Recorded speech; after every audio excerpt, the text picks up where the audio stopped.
Hey everyone, it's Lou Rosenfeld, and it is April of 2015. It's a beautiful spring day here in Brooklyn, and I'm talking with, who am I talking with? Who's there? Indi Young. How are you, Lou? Hi, I'm doing great. How's the view of Mount Tam today? It's pretty lovely. Indy always makes me suffer. She lives in the most beautiful place in the world, in San Rafael, California. I only make you suffer during the winter time, Lou. That's right, but I'm going to talk with her anyway, and you guys get to sit in. Indi Young is, among other things, famous for being one of the co-founders of Adaptive Path, a groundbreaking UX agency that was recently acquired by Capital One. Indi wrote a book known as Mental Models. She's the formulator of that methodology, and that happened to be the first book that my company, Rosenfeld Media, published. I'm so happy to work with her on that. And now a new book, Practical Empathy, which is one of my all-time favorite titles of any book, whether we published it or not. And we're going to talk a little bit about empathy today. And so why don't we start with an odd question for you, Indy. Why is everyone talking about empathy today? It seems like it's on everyone's minds, and I almost get the feeling we've reached peak empathy, but I have a feeling you might disagree. Yeah, you know that synchronous sort of thing that happens when you end up at a gathering or a conference where it seems like everybody's been individually thinking and working on the same sort of thing. That's definitely true of empathy for the past several years. Lots of people have been trying to work on it, and it comes out in different forms. I've seen a lot of people trying to do company culture sort of things and team building sort of things. The thing that I've been working on ever since, probably the mid-90s, has been trying to understand the real thinking, the real life, problem solving that people go through before we actually design something for them. So that is what forms the basis of that first book that I wrote for you. And it's also what forms the basis of the second book, Practical Empathy. The reason why I never associated it with the word empathy before was that I hadn't had all those talks with you, Lou, over lunch and brunch and over the years trying to figure out how to put my next book out there. I thought it was all about, collecting data. And it wasn't until you came up with that title, Practical Empathy. I think that was your Oh, genius. no wonder why I like it so much. Exactly. It wasn't until you uttered those words that it all clicked together. I'm like, yeah, that's what I've been doing for the entire career. It's all about sort of a frustration with jumping to conclusions, a frustration with, hey, I've got this killer idea, let's go implement it. And a frustration with people who delude themselves into taking risks that they shouldn't. Like, oh yeah, everyone's going to use this app that I'm making, and I'm going to be the richest person on earth because of it. Well, but Indy, I mean, not everyone is kind of at that extreme, right? I mean, a lot of us, especially those of us who are involved in design professionally in one way or another, we are often there because, in effect, we're humanists of a sort, and we do care, and we do think we have empathy, and maybe we take it for granted. But what are we doing wrong? What's the gap in terms of how people involved in design understand empathy? Well, certainly. It was those extremes that actually kicked me in the butt and made me write the book. If those extremes didn't exist, then we'd all just be having conversations like this, and the book wouldn't need to exist. But I think that there's partially a problem in that we aren't taking the time to do proper discovery of how another person is thinking before we go out and make designs for them. We'll, go off and make personas based on each individual around the table and their own history, as opposed to real people. We'll go out and create scenarios or experience maps based on the idea of a person after maybe one day of a ride-along or something. So we aren't necessarily doing the depth that we could go to.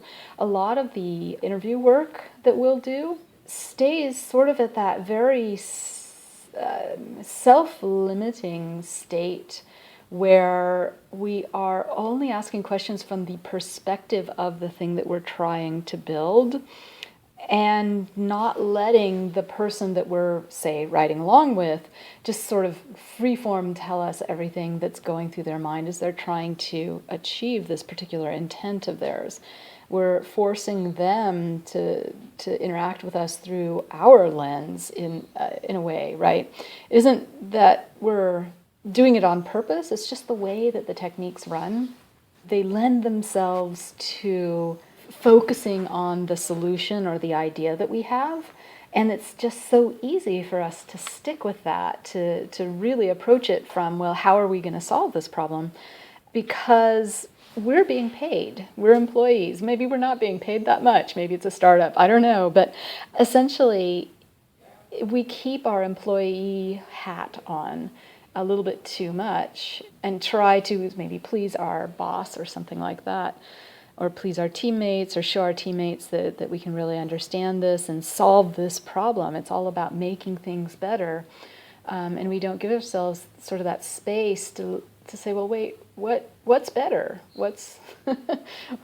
I know my better, but what's that other person's better? And where are the patterns through all these other people? Well, one of the things that I think you did in mental models was help people methodologically do a better job of getting past assumptions and kind of a self-centered or product-centric approach to making design decisions. But I think in this book, you're kind of coming at that from maybe a slightly different direction, right? Maybe a bit more of a focus on listening specifically.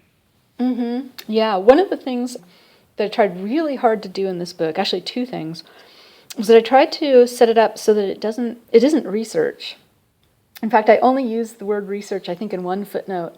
I don't want to scare people off. I really want people beyond our community to embrace this.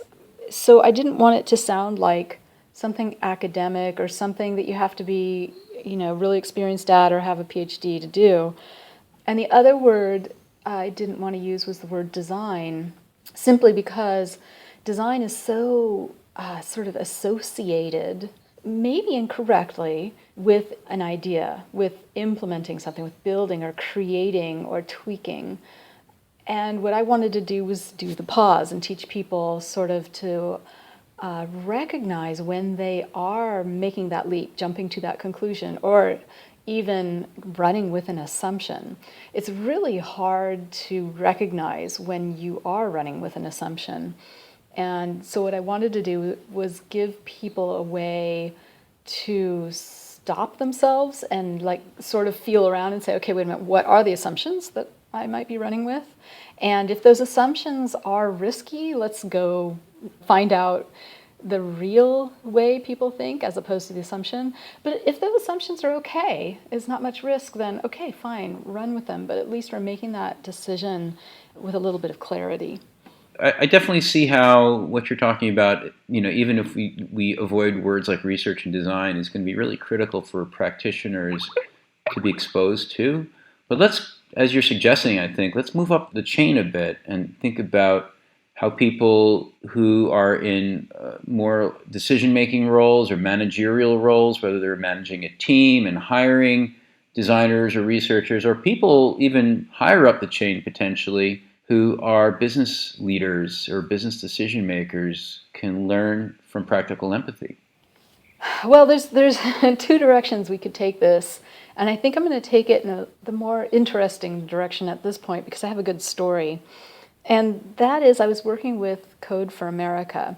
Code for America, if you don't know, is a group that I think it's a bunch of volunteers, and they team up with various civic departments, governmental departments around the United States to offer their assistance in solving some problem, some way for that department. And usually they're really small problems. Like one group was teamed up, I think it was Miami-Dade County Building Permits Office, and how can we make that a better experience for people, or something like that. And they're coming up with an app or whatever.